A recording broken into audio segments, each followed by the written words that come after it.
Alors, on va maintenant faire une petite capsule de science. Là, dis-moi pas, on l'a déjà fait. Je sais qu'on l'a déjà fait. Il y a même un ami dans la classe qui l'a dit, mais je veux juste qu'on en reparle rapidement. Donc, on a vu la semaine dernière les parties de la plante. Donc, on avait la fleur, la feuille, le fruit, la tige, on avait les racines, puis on avait les graines. Et on a vu que dans plusieurs sortes de plantes, on ne mange pas la même partie.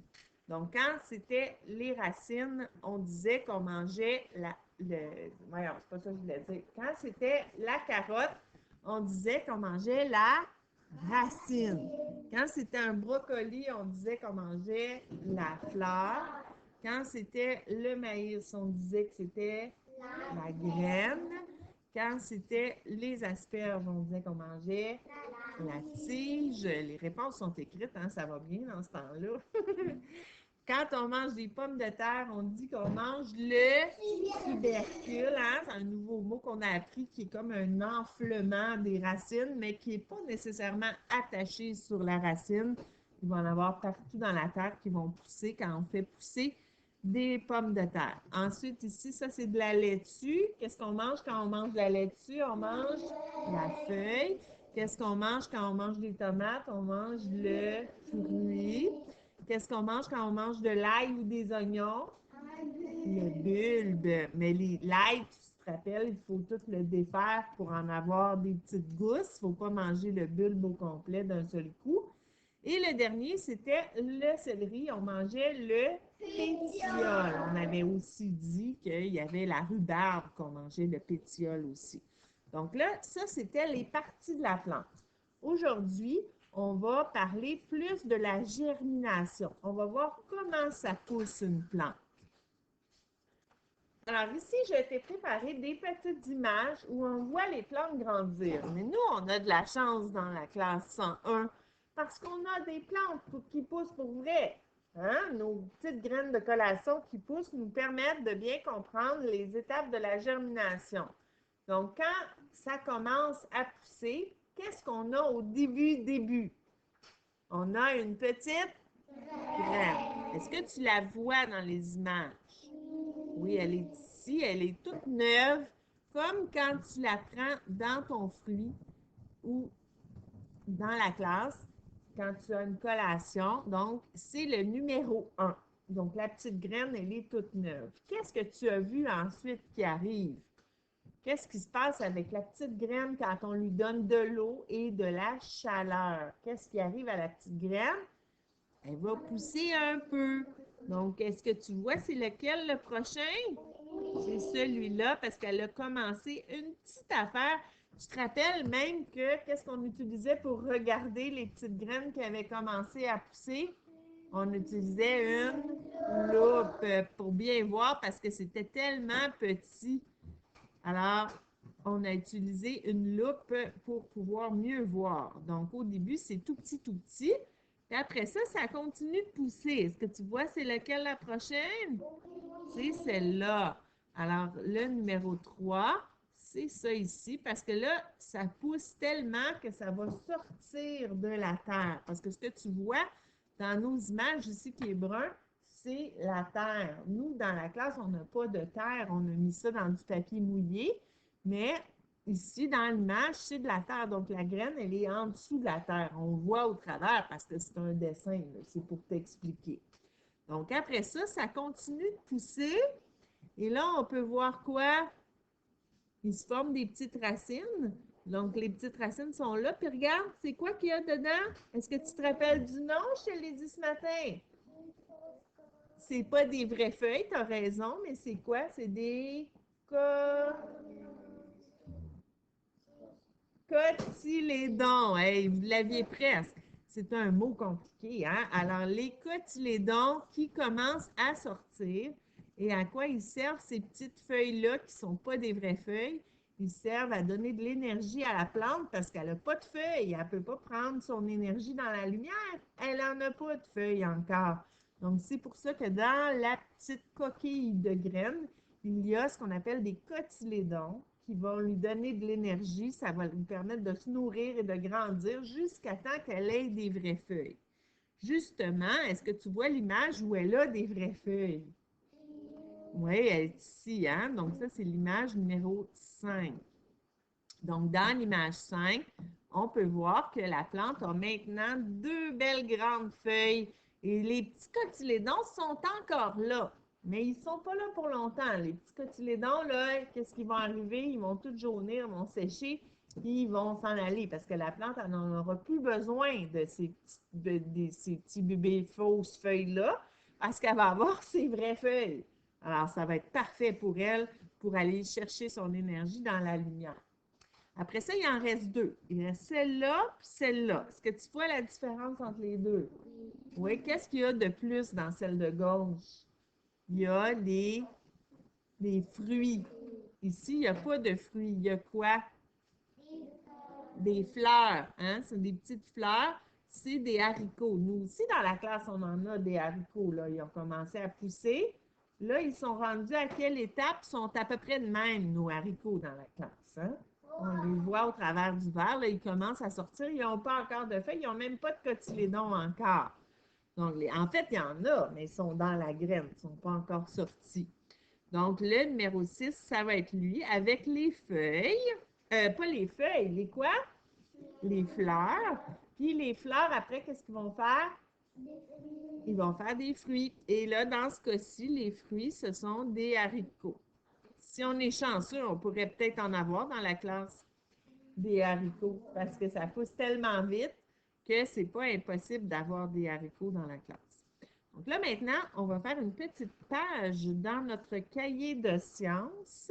Je vais te demander de sortir ton cahier à la page 49 et on va pouvoir la faire ensemble. Tu vas avoir besoin aussi d'un surligneur. On va faire ce travail-là assez rapidement, tu vas voir, avec un surligneur. Donc, voici la page 49. La page 49 va encore, comme la dernière fois, parler des parties comestibles de la plante. Donc, ça ne parle pas des étapes de germination comme on vient de voir dans la leçon qu'on vient de faire. On va parler encore des parties comestibles. Donc, cette fois-ci, tu n'auras pas besoin de savoir le nom des parties comestibles pour faire le travail. Tu vas avoir juste à colorier les parties qu'on mange dans la plante. Il va falloir que tu fasses bien attention parce qu'on ne veut pas se ramasser à manger des racines de brocoli. Ça ne serait pas très bon. Alors, on va faire ça comme il faut ensemble. Donc, moi, j'ai pris un surligneur vert. Toi, tu peux prendre le surligneur de ton choix, mais je ne pense pas que tu as un surligneur vert. Hein? J'ai agrandi la page pour qu'on puisse mieux voir. Donc, ici, on a la pomme de terre. Même si on n'a pas besoin de savoir le nom de la partie de la plante qu'on mange, on peut quand même le dire parce qu'on a une bonne mémoire et on s'en rappelle. Alors, quelle est la partie de la plante qu'on mange quand on mange les pommes de terre? Est-ce qu'il y a quelqu'un qui s'en souvient? Oui, tu t'en souviens? Ça commence par la lettre T. C'est le tubercule, exactement. Donc, on va aller colorier rapidement. C'est pas des arts plastiques. C'est pour me montrer que tu comprends que la partie de la plante qu'on mange quand on mange les pommes de terre, c'est le tubercule. Donc, tubercule qui se retrouve en dessous de la terre. Donc, si tu prends des petites patates qui sont plus très bonnes à la maison, que tu les coupes en morceaux, puis que tu les plantes dans la terre, bien, ça va pousser, puis ça va faire plein de nouvelles patates toutes belles, toutes neuves que tu vas pouvoir manger. C'est très simple à faire pousser. Ensuite, le brocoli. Est-ce que tu te rappelles quelle partie de la plante on mange quand on mange un brocoli? Oui, c'est quoi? C'est la fleur. Là, fais bien attention de ne pas colorier les feuilles parce qu'on ne mange pas ça des feuilles de brocoli, à moins qu'on soit un lapin.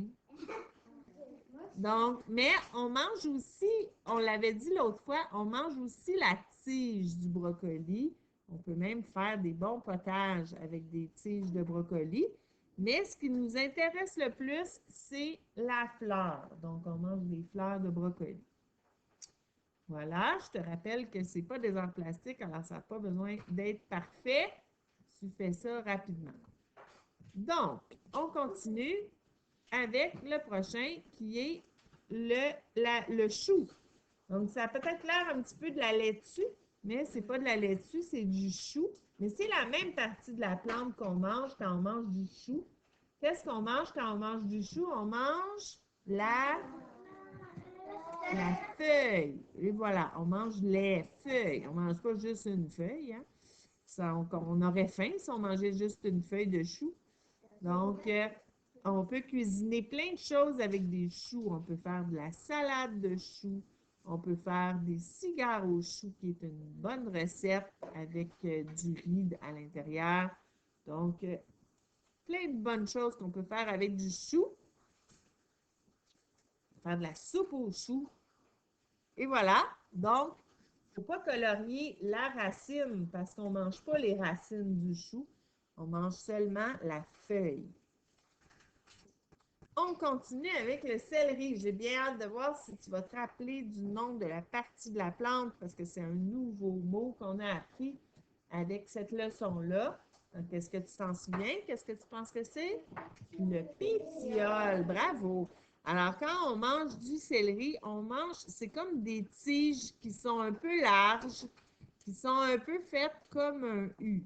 Donc, c'est ça qu'on mange quand on mange du céleri. Et on avait dit aussi, c'est la même chose pour la rhubarbe. Donc, ce sont des pétioles qu'on mange. On ne mange pas les feuilles de céleri, mais on peut quand même utiliser les feuilles de céleri pour cuisiner parce que ça goûte beaucoup. Mais c'est pas très bon de manger des feuilles de céleri comme ça, là. D'habitude, on met les feuilles de céleri dans la soupe, puis après, on les enlève, on les mange pas. Mais on peut peut-être les manger, là, mais en tout cas. Donc, on continue avec les pois. Tu vois ici, il y a des pois. Est-ce que tu te rappelles qu'est-ce que c'est la partie de la plante qu'on mange quand on mange des pois? C'est les... Tu sais, c'est quoi quand tu manges des pois? Ça ressemble à quoi? Ça ressemble à des graines. Ah, là, ça va me prendre un surligneur pas mal plus petit parce que si je veux colorier les petites graines, il va falloir que je colorie juste l'intérieur. Mais il y a des sortes de pois aussi qu'on ne mange pas seulement la graine, on va manger toute la cosse au complet. On appelle ça des pois mange-tout. On peut manger aussi l'extérieur. Ça ici, on pourrait le manger. Mais là, dans notre cas, c'est pas au complet. On mange juste les petits pois, les petites graines qui sont dedans. Donc, on ne mange pas les feuilles, on ne mange pas les racines, on ne mange pas la tige, on mange les graines. Le dernier, c'est le concombre. Donc, le concombre, on mange quelle partie de la plante quand on mange un concombre? On mange le quoi? Le fruit. Là, tu vas dire, oui, mais Madame Sophie, le concombre, c'est pas un fruit, c'est un légume. Non, non, non. Un concombre, même si c'est pas un dessert, la partie de la plante qu'on mange, c'est le fruit. C'est comme les tomates. Il y a beaucoup, beaucoup de fruits qu'on dit que c'est des légumes. Il y a les haricots, il y a plein de plantes qu'on dit que c'est un légume, mais finalement, c'est même pas un légume, c'est un fruit. Comment je fais pour savoir que c'est un fruit? C'est parce que c'est quand la fleur est fanée, ça devient un fruit. C'est pour ça que le concombre, c'est un fruit. Bon, je suis bien contente qu'on ait eu le temps de terminer cette petite activité-là. Je vais te demander de ranger ton cahier, puis on va regarder ensemble des petites vidéos qui parlent de ça. Toi, à la maison, tu as aussi reçu les liens pour les écouter, les petites vidéos sur YouTube. Nous, on va en écouter quelques-unes seulement. Toi, tu peux toutes les écouter d'un coup ou tu peux en garder pour demain aussi, si tu veux. Donc, je te laisse là-dessus, puis j'espère que tu vas aimer mes petites vidéos. Bye bye!